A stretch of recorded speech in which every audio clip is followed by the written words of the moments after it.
दोस्तों आज की इस वीडियो में हम लोग डिस्कस करने जा रहे हैं 18th सेंचुरी की एक बहुत ही फेमस सटायरिस्ट जोनाथन स्विफ्ट का एक work the battle of the books. दोस्तों इसको अर्ली 18th सेंचुरी में पब्लिश करवाया गया था और ये एक बहुत ही फेमस सटायर है। काफ़ी पहले इस पर वीडियो बनाने का विचार था, लेकिन आज इसलिए बना रहा हूँ क्योंकि दोस्तों काफ़ी लंबे टाइम से मुझे इस पर वीडियो बनाने का टाइम नहीं मिला। आज हम इसको ढंग से डिस्कस करेंगे। जोनाथन स्विफ्ट ने दोस्तों सटायर्स लिखते लिखते इतने ग्रेट सटायर्स लिख दिए जैसे a tale of a tub, Gulliver's travels और the battle of the books. ये दोस्तों बहुत ही फेमस है क्योंकि इसमें एक किंग्स लाइब्रेरी नाम की जगह होती है। किंग्स लाइब्रेरी में बुक्स के बीच में लड़ाई हो जाती है। बुक्स के बीच में, बुक राइटर्स के बीच में, एंशियंट्स और मॉडर्न्स के बीच में लड़ाई हो जाती है सुप्रीमेसी को लेकर।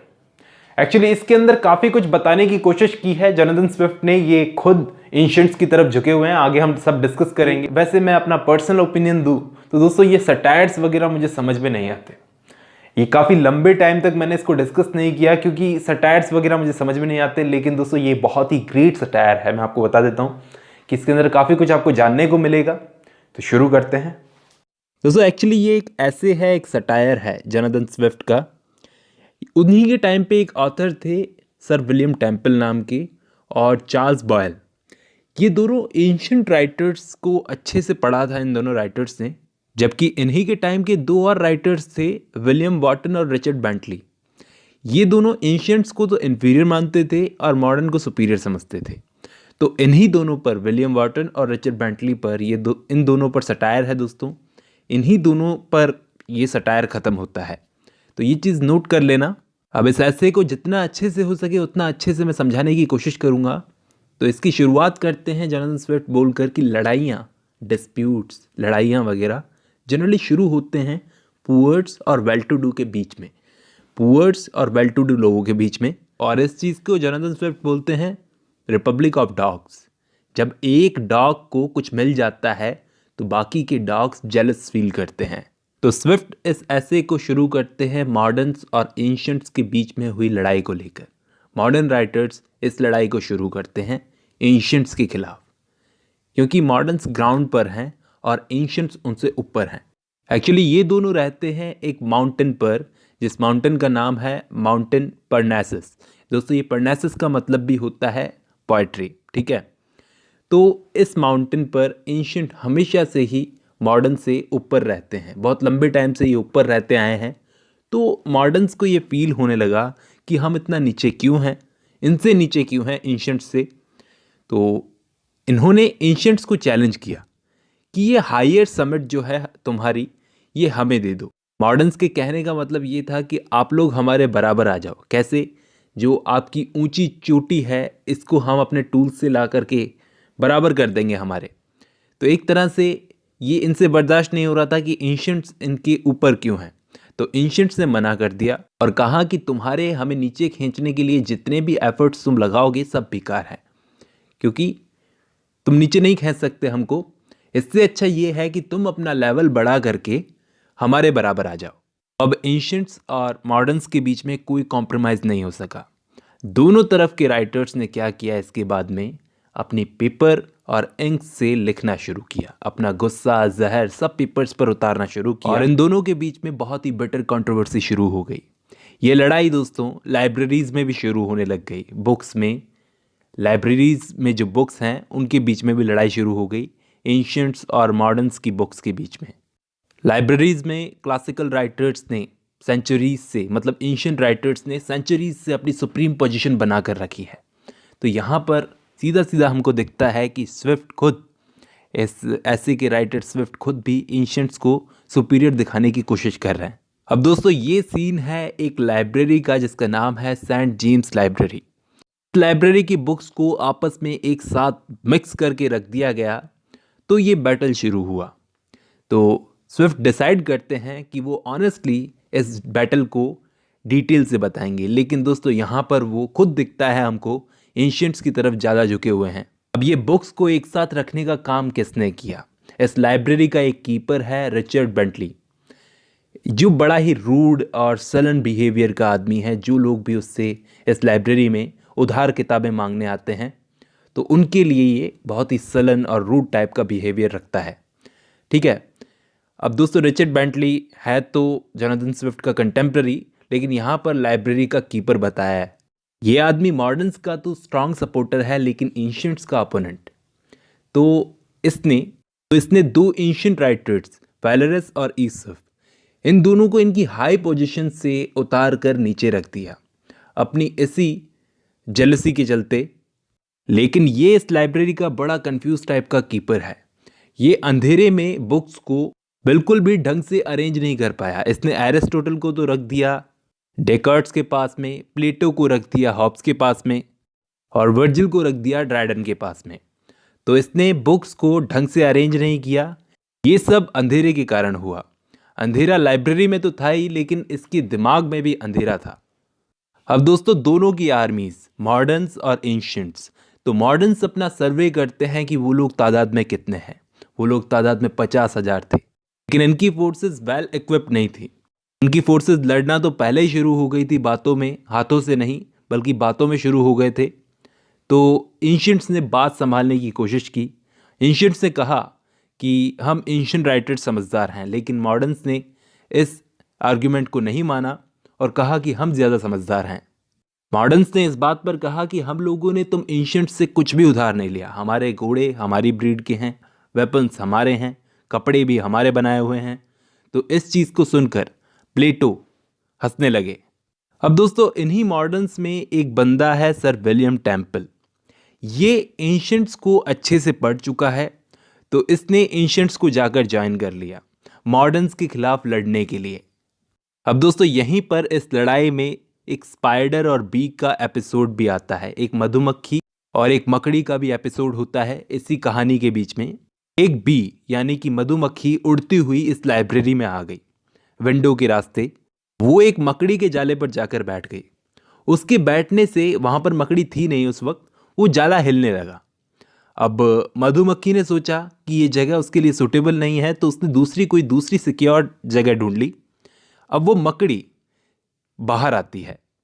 वो बाहर आकर के देखती है कि जाला हिल रहा था उसका, और उसे पता चलता है कि ज़रूर ये मधुमक्खी ही मेरा जाला हिला कर गई है। अब वो मकड़ी अपना आपा खो करके उसको गाली देने लगती है, उसको एक डर्टी क्रीचर बोलती है। इन दोनों के बीच में भी झगड़ा शुरू हो गया।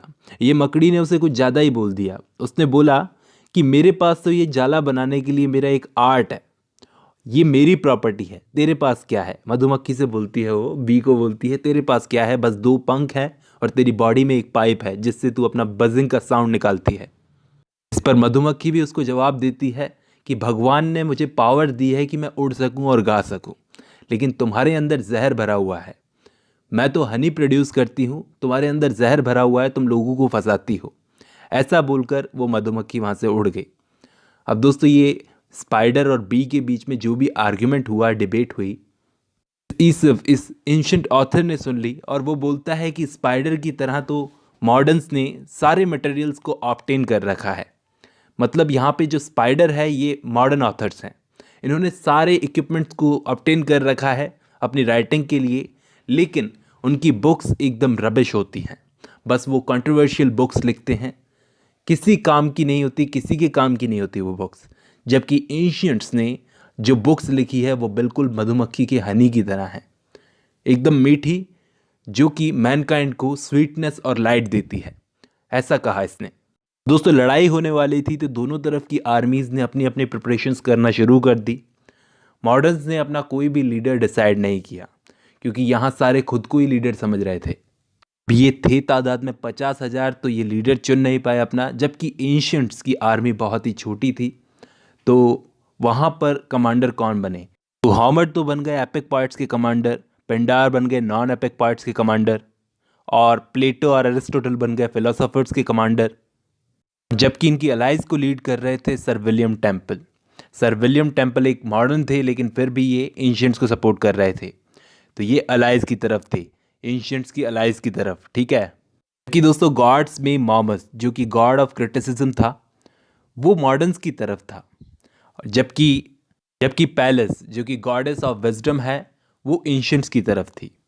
तो ये मॉमस जाता है गॉडेस क्रिटिसिज्म के पास में और उनसे अर्ज करता है कि मॉडर्न्स की हेल्प करें इस लड़ाई में, क्योंकि उसको भी शक है कि कि मॉडर्न्स इस लड़ाई में हार जाएंगे।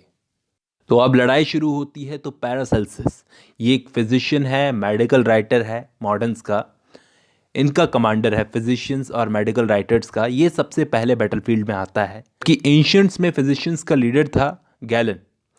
तो ये पैरासेल्सिस अपना भाला फेंक कर मारता है गैलन को। तो गैलन की शील्ड से टकराकर इसका भाला टूट जाता है, जबकि पैरासेल्सिस खुद यहाँ पर घायल हो जाता है। तो इसको इसके आदमी ले जाते हैं यहाँ से। फिलोसोफर्स में सामना होता है एरिस्टोटल और फ्रांसिस बेकन का। आमना सामना होता है। एरिस्टोटल अपना तीर चलाते हैं फ्रांसिस बेकन की तरफ। फ्रांसिस बेकन तो वहाँ पर बच जाते हैं और वो तीर जाकर लगता है डेकार्ट्स को, जो कि मॉडर्न फिलोसोफर था। इसको ये तीर लगता है और ये मर जाता है। होमर जो कि एपिक पोएट थे, classical epic poet, sir John Davenant को मार देते हैं और होमर ने दूसरे मॉडर्न एपिक पोएट्स को भी मार दिया। अब आते हैं वर्जिल मैदान में। अब वो छोटे मोटों से लड़ना नहीं चाहते थे वर्जिल। वो चाहते थे कि अपने लेवल का कोई आदमी इनको मिले, उससे आमना सामना हो। तो इनका आमना सामना होता है जॉन ड्राइडन से। अब जॉन ड्राइडन जब इनसे लड़ने आए, ड्राइडन ने खुद ही वर्जिल के आगे सरेंडर कर दिया और इन दोनों में आपस में दोस्ती हो गई। अब एंशिएंट पोएट लुकन ने रिचर्ड ब्लैकमोर और क्रीच इन दोनों पर अटैक किया। फिर आते हैं दोस्तों ग्रीक पोएट पेंडार। जॉन ऑल्डम और एफ्राबेन इन दोनों को मार देते हैं और फिर पेंडार ने अब्राहम काउली को भी मारा। इन तीनों को पेंडार ने क्यों मारा? क्योंकि इन तीनों ने पेंडारिक ओड्स लिखने की कोशिश की थी। अब दोस्तों इसके बाद इस ऐसे का लास्ट सीन आता है जब मॉडर्न सोचते हैं कि हम पीछे हट जाते हैं। तब ये रिचर्ड बेंटली इनके पास जाता है और मॉडर्न्स के लीडर्स के पास में, और उनको ऑफर करता है कि मैं आपकी आर्मी को लीड करता हूं और एंशिएंट्स पर हम अटैक करते हैं। अब दोस्तों ये अपने दोस्त वॉटन के साथ मिलकर अटैक करता भी है, लेकिन इनके पास इतना भी करेज नहीं है कि ये सोते हुए एनिमीज़ पर अटैक कर सके, अपने सोते हुए एनिमीज़ पर अटैक कर सकें। फिर भी बाकी मॉडर्न्स से तो सही हैं, कम से कम लड़ने तो आए।